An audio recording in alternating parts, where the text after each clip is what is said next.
Hi, and welcome to Inside Norwich, where we discuss local and state issues.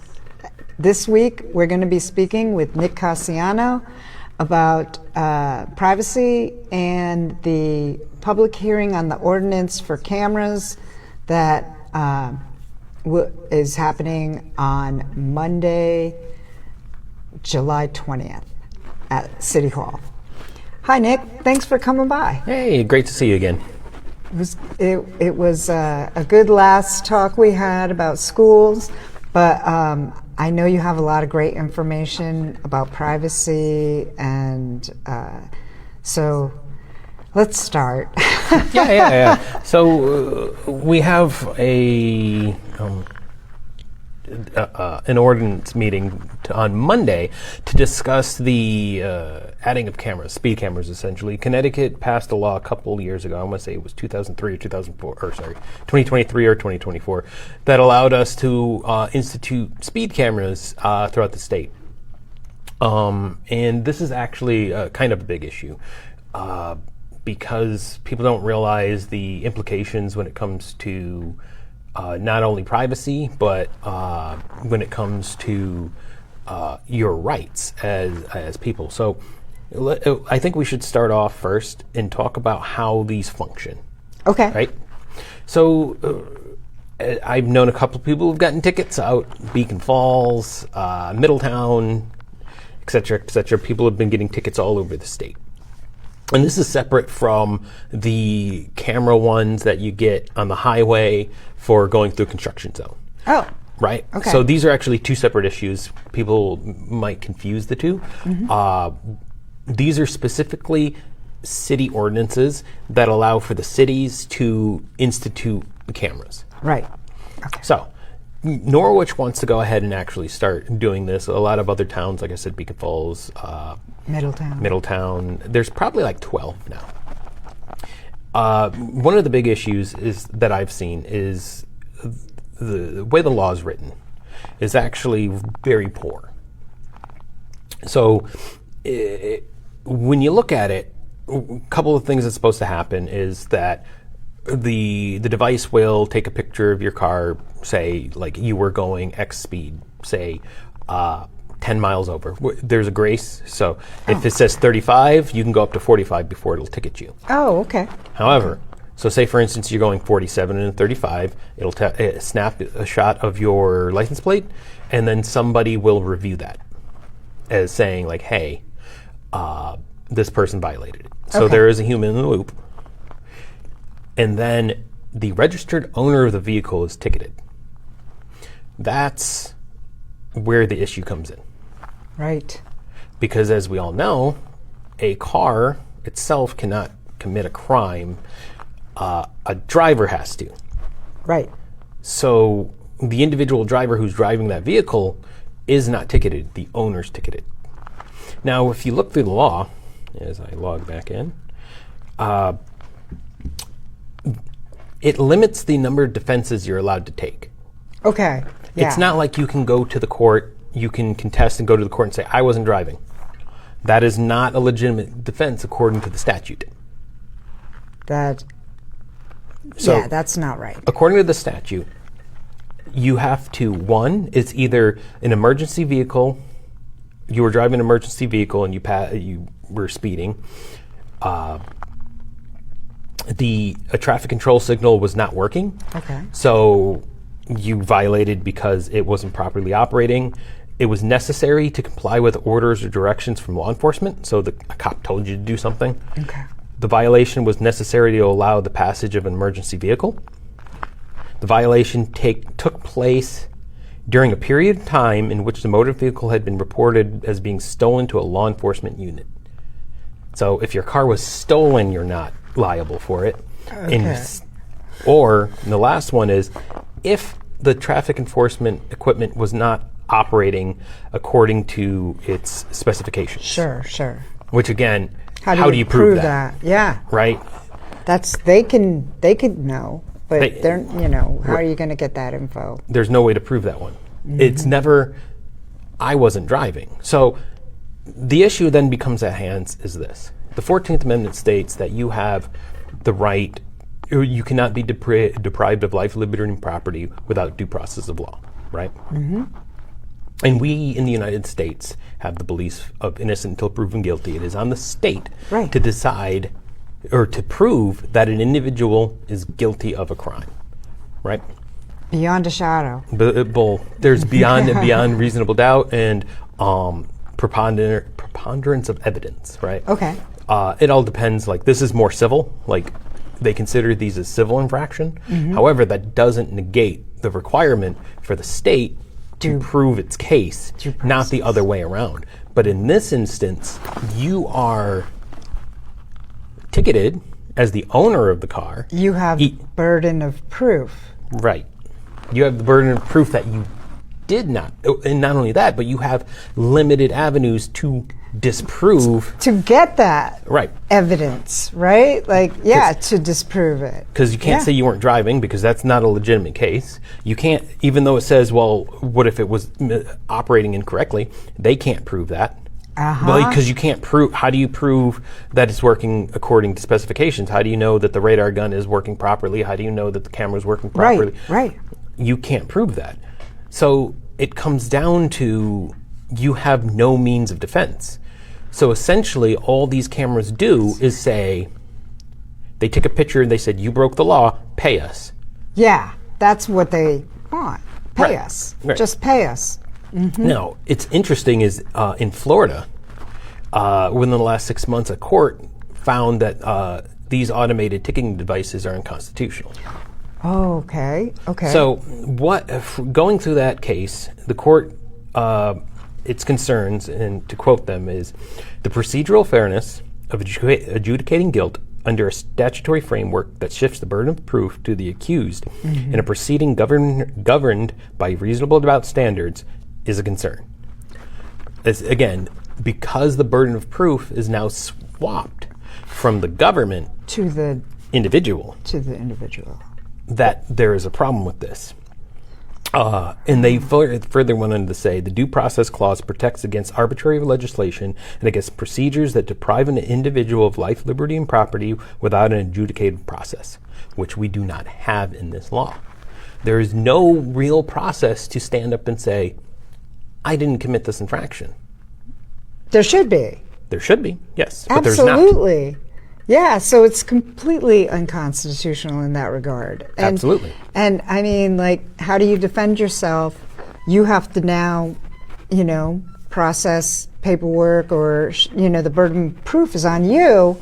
The thing that amazes me is that unless someone stole your car. So that means they know someone could steal your car, Yes. right? And then fly through photo radar and then just send the ticket to the car owner, right? Because I've heard a lot of things being said about, oh, well, stolen cars. You're not pulling the person over who's stealing the car. You're just taking a snapshot of them. But you'll get out of the ticket because your car was stolen. It seems kind of ludicrous, Absolutely. And the thing is the Supreme Court has never actually adjudicated on any of these things. It's never come down and said if it's constitutional or unconstitutional. Right. There's been Yeah. circuit courts and state courts that have all ruled on this. On one of the main things that people always say is like, well, parking tickets. Okay. The owner of the car is ticketed for a parking ticket. Okay, good point. However, the difference between the two is this. A speeding ticket is an operator.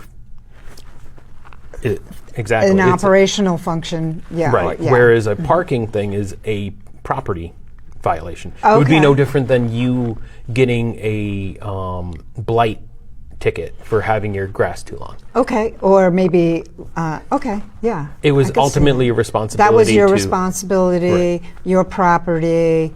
Okay, so your property, when you park, say the meter's expired, whatever, and your property is no longer covered over the parking meter because you've gone over time. Yep. So it's your property, it's a violation, and you should get the ticket because it's your property. Maybe you didn't even drive there, but it's your property. Yes. But when operating a vehicle, you're not the one operating it, Right.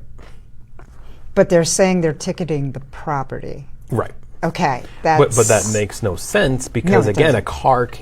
a car can be left somewhere in violation, but a car cannot propel itself over the speed limit. There Right. has to be some human interaction to do that, and because of that, you have to ticket the individual. This is why when you get pulled over by the police for speeding, they ask for your license and registration because they're going to ticket the driver, not the owner. Not the owner. But in this case, for the same infraction, they're ticketing the owner. And the another argument is they make is, again, it's, oh, well, this is a civil infraction. There's no points on the license. It's a very low dollar amount. Right. Well, that's just a nickel and dime you. They figure that people won't fight it.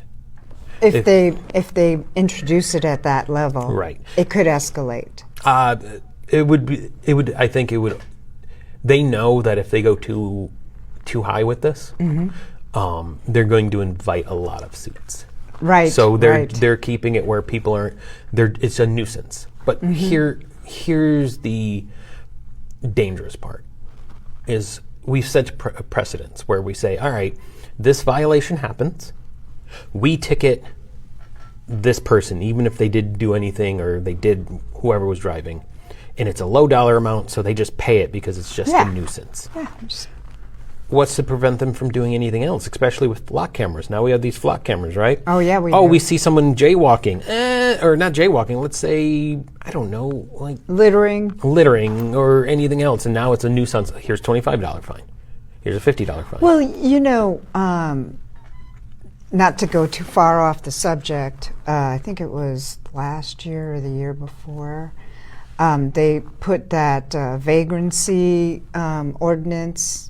They passed that, where it was a 70. First time is a warning or something. Second time is like 75. I don't know the actual numbers. I think it was $75, and people were like, "How is a homeless person holding a sign going to pay $75? And will you really be able to identify them? What if they don't have ID?" Right. That sometimes that happens, right? Exactly. And so, but it was passed in Norwich, right? As another thing where it's like, oh, we don't want you over by the nice area, with your sign, and we're just going to charge you and pass an ordinance.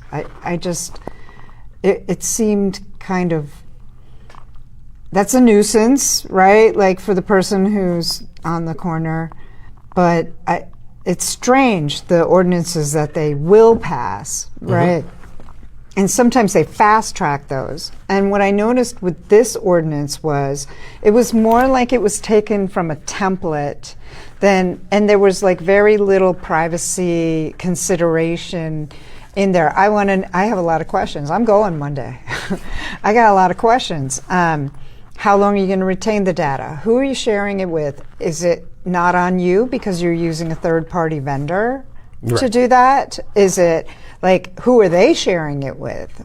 Have you considered any of this, or did you just need the ordinance so you could implement the camera system? Right. That's, I'm guessing it's the latter because it's about making money. They saw how much Middletown made. They saw how much a lot of these towns are making, and they're like, oh, we want the same thing because they need to close budgetary constrictions that they have. That's all it's about. Like, how do we get more money out of people because they know they can't raise taxes anymore because how badly would that end for them? So it's just like, how do we nickel and dime them in new ways? Right. And, I could understand, though, I want to say, I have seen a lot of people speeding. I mean, going way over the speed limit, right? Especially, I'm on Route 2. And, people are late going to work at the casino or rushing back from it, whatever the reason is, there was no enforcement. I have lived there for like 4 years, and I rarely see a police officer pull one of these speeders over. And so my other concern is that, are they just going to be relying on the photo radar to, make this money, to get this additional cash cow income, what's going to happen, like we've seen them, the police have pulled people over, right, or made a stop and found guns and drugs, and I think I mentioned that earlier, yeah. And so what happens now? Do we just trade our safety for money, like with the cameras? Well, that's an interesting idea, because the thing is like, again, it's about how much money, like how much revenue you can generate. It's all revenue generation. Oh, yeah. They don't. If it was about safety, here's the thing: if it was about safety, you know how you actually get people to slow down? You change the road layouts. You make them more narrow. You make it people drive the speed on a road that they feel most comfortable. Right. So if you make them feel uncomfortable driving fast, they will drive slower. Okay. Because of all our roads are very wide, and they're very, like Route 2 is very wide, so it's very easy to go very zip through, right? Right. But about the public safety and pulling people over, right? Again, that would require a police officer to have to pull somebody over because they have probable cause, and to notice something, and then to have them come out of the car and to get a warrant, or because you can get a warrant, or you can have other reasoning as to why you can conduct a search, or you can get permission from the driver. Ask them, yeah. But that requires interaction, right? And that's the thing, that cops cost money. That's true, and we do seem to have a shortage of officers here, according to what I've heard. They're always trying to get more recruits and have more officers. But at the same time, as long as the public safety isn't at risk and it's constitutional, then great. One cop surveilling, taking pictures of someone I could get, but this kind of mass system that we don't have control over, it could lead to a lot of issues. And one of them is, I went to this thing from, who does the body cam? Axon? Yeah. Axon. I went to safety, safety as a service, I want to call it, type of meeting, conference. And basically, they profile. The body cam will capture the shoes you're wearing, the water you're drinking, anything. Yeah. And then it takes it with your license, and the system will gather that data, analyze it, train the model on it, and here's the thing, 9 points were, met on this profile that indicate these are the same 9 points all these other people who were convicted, right, or arrested had. And so they're really creating profiles in the background. And so I don't know about the speed camera, profiling, but there are absolutely constitutional issues. Monitoring of people's activity through Flock is happening. Collecting data. Data is worth money, right? No, absolutely. That's how Google functions. Yeah. So how do we say, okay, they're getting a little bit for, the tickets and the violations, but what about the data? Right. Right? And they change privacy policies in terms of service all the time. So maybe right now, we only retain the data for this long. But according to that ordinance, I didn't see anything about data retention limits. Right. If they can sell it? Yeah, if they can sell it, share it. Sometimes they call it sharing, but they're getting a benefit from that, right? They're getting something in exchange, in return. So now, citizens, they don't really, sure, someone sped over 10, 12 miles an hour. Now they're in a database somewhere, right? Well, they were there anyway. Well, yeah. Now that information is in the database somewhere, right? Who can access that? We've had, even with the Flock cameras, I don't want to confuse the two issues, but they're kind of similar. They're very similar in the sense, and they both have their dubiousness, right? Because the speed cameras are a direct kind of what we can see. Like they're taking money from me. The flock cameras are a lot more insidious because people didn't even know they existed. Yeah. Like there's over near exit 11 on ramp. There's some. They're all over the city. Oh, yeah. And the thing is the questions that I have is like one, how much did we pay versus like, because Flock is collecting all this data. Are we getting paid for this? Yeah. Right? Do we get, a deal there? Are we getting paid? I bet you there's something there. There was There something must there be. that enticed that There they must be. came in and said, "Oh, you want this new technology?"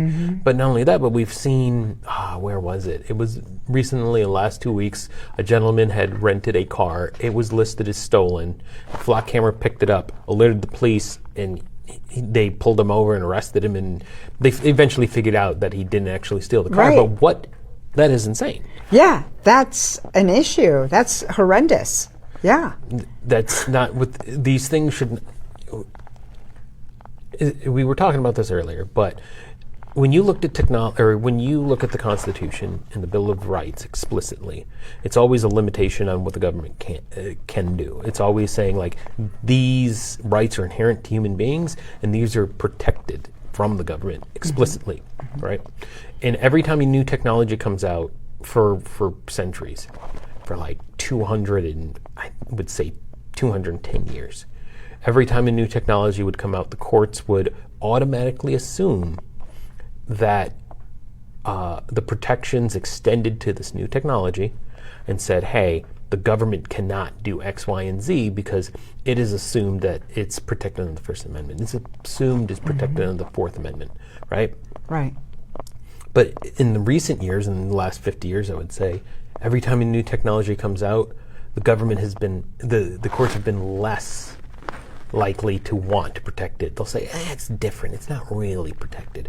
Oh, you can go just monitor people you want. You can go do this. They don't really have these protections. The courts have been very slow to say, does the Constitution actually protect this? Like, yes. If you can't, if the wild thing is back in the 90s, early 2000s, the whole stop and frisk in New York City, right? Right, Remember? right. And that was a big, it's a violation of right to privacy, peaceable travel, warrantless, warrantless searches, et cetera, et cetera.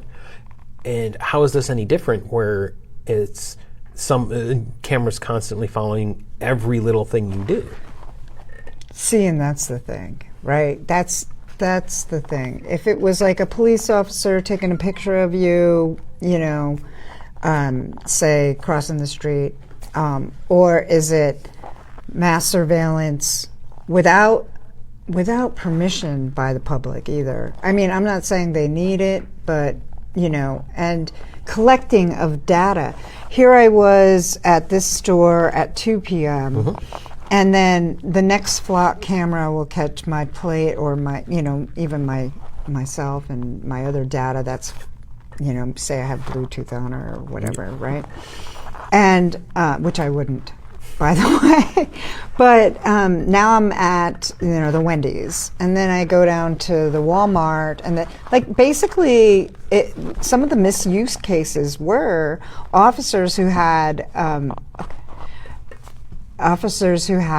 authorized accessing it for purposes that were outside of the permitted use. And some of them had consequences from that, but how would you know?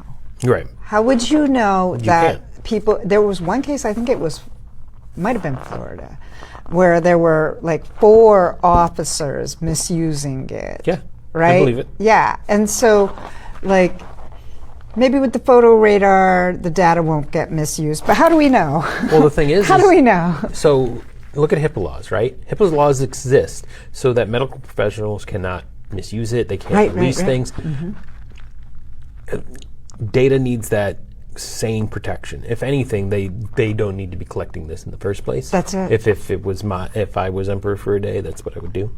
But if they are going to collect it, there needs to be explicit rules on how it's accessed.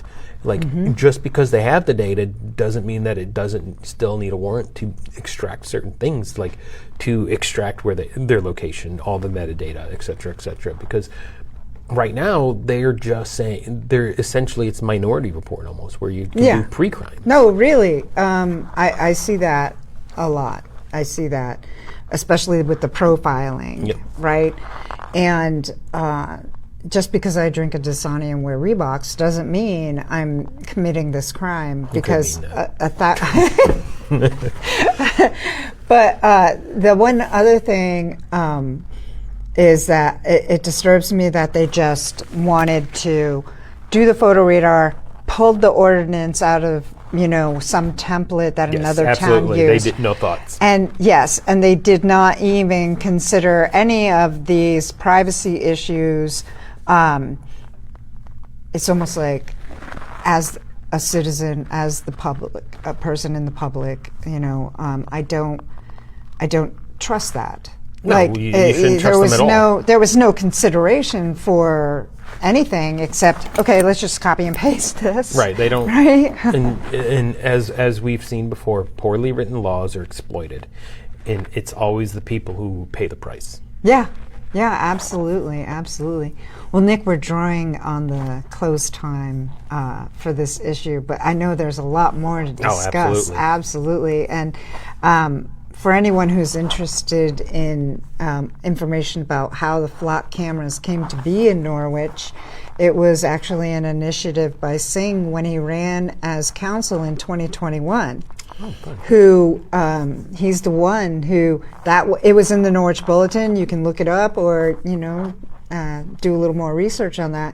And who's maintaining it? That's my question. How are we going to continue to pay for the maintenance of it? But maybe the data pays for itself. Maybe the data pays for itself. That would seem very enticing because that's, if I was trying to collect people's data and I was Flock, that's what I'd say. Like, oh no, we'll maintain it, and you guys just install it and don't even worry about it. We'll share the data with you. That's right. That's it. And then the other thing is that data is being shared all over the country. Yep. Without warrants. Warrants. On, like, say, a small town like this, and who knows who's looking at your data, who's analyzing it, using it for training, whatever. And there's really no recourse to delete it. How would you even know if they did, right? I mean, I thought that there was a mechanism to delete your data, but I mean, they're just going to catch you, right. They're just going to capture more, right? And it's not about having anything to hide. It's about our rights, our privacy, our due process, our inability to have our freedoms, especially, say I wanted to do a protest in front of a restaurant, but there's flock cameras there. And I might not go. You know what I'm saying? Right. It's a chilling effect to the First Amendment. Chilling effect is exactly the words I would use. Yeah, definitely. Well, thanks, Nick, for coming in. It was great. And it was great talking, and I appreciate your time and your input. And thanks again for watching. This is Inside Norwich, and we'll see you next time.